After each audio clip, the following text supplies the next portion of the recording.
Alright, so I'm going to show you how you can use LLMs in Screaming Frog. So let's get right to it. First thing is go into Screaming Frog and you go into your configuration. Alright, so under the spider section, go to extraction and turn on store HTML and store rendered HTML. You do need this for Screaming Frog to be able to use LLMs on the content. Alright, then set up the crawl settings with whatever else you need in that crawl. I tend to use JavaScript rendering for all my crawls now because so many sites have JavaScript. So that just makes sure that you capture everything that you need. And then go into content and embeddings and enable embedding functionality. You can also turn on semantic similarity and enable low relevance.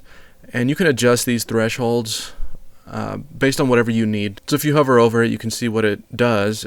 It enables the population of semantic similarity filter using cosine similarity. So if you run this on the content with an LLM, it tries to find similar pages. And depending on whatever threshold you've set, it'll put it into a similar pages report. And same with the low relevance report. This is going to be different for every site.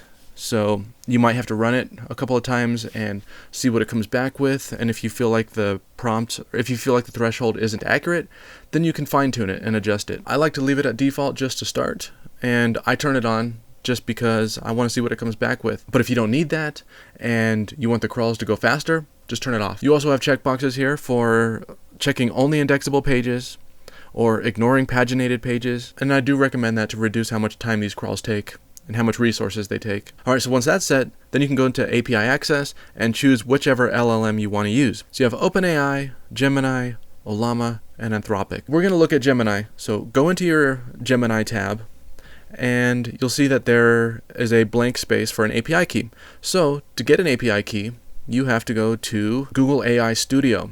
So aistudio.google.com/API keys. And you'll see that I already have a couple of API keys created. They're all on the free tier, but I'll show you how to create one. So I went ahead and deleted all of those so I can start fresh. Go to create API key, name it whatever you want. I'm just going to call it Screaming Frog. If you have a project, you can put it in there. I already have a project I called Screaming Frog, so put it in there. And then that's it. It gives you your free tier API key. You can copy it out of there, paste it into Screaming Frog. You can also choose to auto connect on startup if you want. And that's pretty much it. Now you have to set up your prompts. So go to prompt configuration and it'll be blank, but you'll see that you can add from library. So Screaming Frog put together some prompts that can help you get started. And these are all pretty good, but the first one here, extract embeddings from page content. So that's a really useful one. After you run a crawl, you get a visualization of the crawl, and it gives you this content cluster diagram, which is really cool. It shows you just some really interesting things about your content and how they relate to each other. Name that whatever you want. Leave it as embeddings. Leave all that the same. Page text. You can also change these here if you want to run any of these prompts on specific parts of the page. You can do custom extraction, JavaScript, H1s, on the HTML, on the meta description, page text, page title, and everything under URL details. So there's a lot of things here you can run your LLM on. I'm just going to leave it on default for this one, page text. Now I do recommend testing it. So open the prompt tester. So test it there. It'll run for a few seconds. And there you go. You'll see that it pulled the content and converted it into numbers. So you know it worked. There are also some other interesting prompts in here that you can use. Extract semantic embeddings from the page, generate alt text for images, intent of the page, language of page, reduced embeddings. So extract embeddings with reduced dimensions. Not sure what that does. And the sentiment of the page. So pretty cool things. Intent of page is a cool one I've tested. Oh, they have updated this prompt too.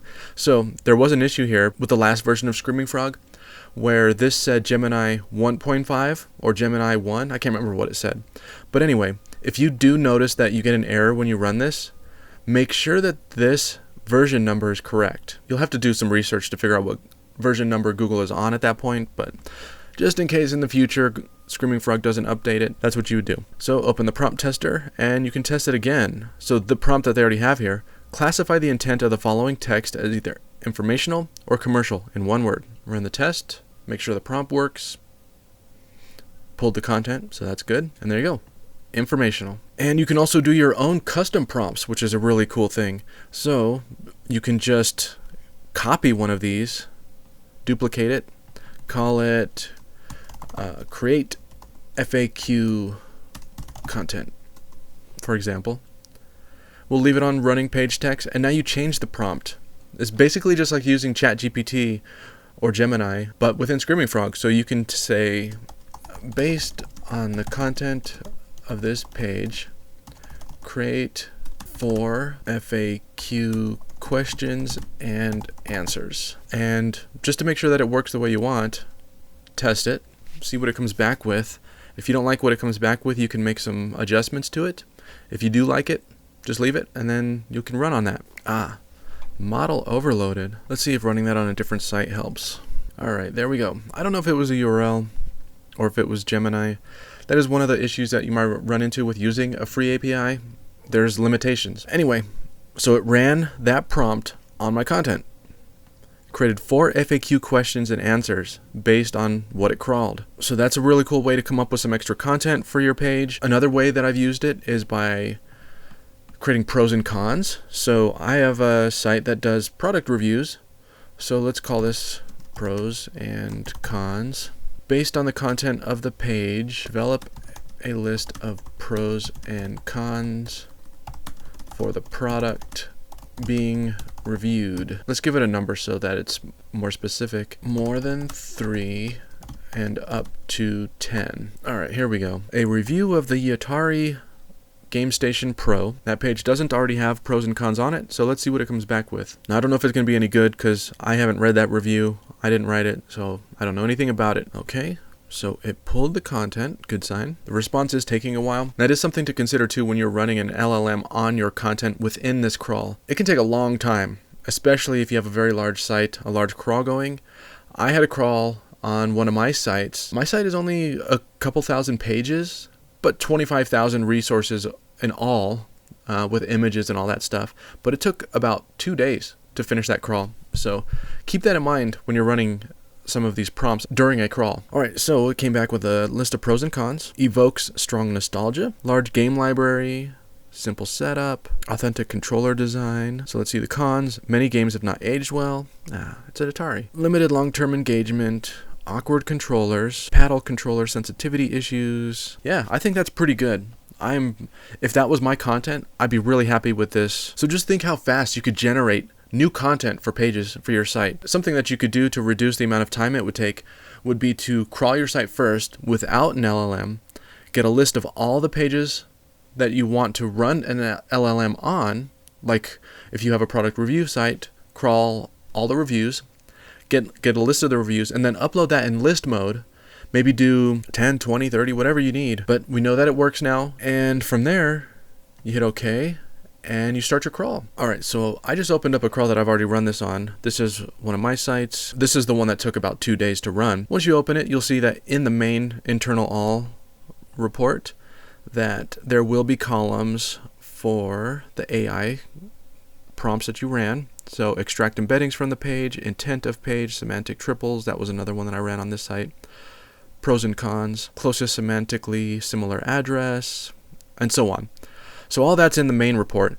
But if you want to see just the AI stuff, go into your drop down here and you'll find the AI report and you'll see just those things. I asked it to generate semantic triples. If you're not familiar with that, do a search for Everett Sizemore semantic triples. You'll find a really good post on LinkedIn that he did about that. So if you've used any chat LLMs, you know that the quality of whatever you get back is determined on what you give it, the directions you give it. What I've written here might not be the best for you. You might be able to make it better, but you might have to play around with that. So based on this crawl of my site, you can see that I have at least 167 pages that I can add new content to. Or I can adjust the content based on semantic triples. I can add pros and cons to most of those pages. So really cool way of creating new content and refreshing pages. But also, like I mentioned, you can do a visualization. So after you've run that, you have the content cluster diagram.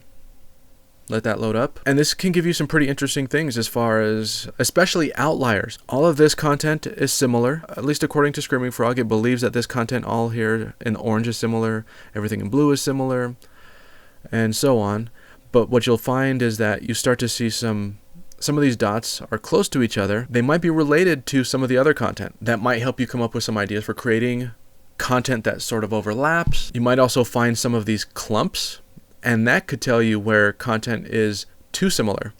Maybe you have some cannibalization issues going on with your site, especially some of these here where they're really concentrated. And then you might see some of these way out on the edge, and that could tell you that you don't have any content like that on your site, or you don't have much of it. You'll know better when you look at your site, when you look at some of these outliers.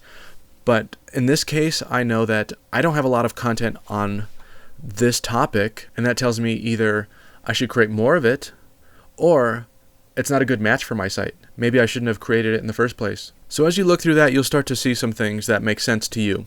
It's a really interesting way of looking at your site. So 2 other things I want to show you.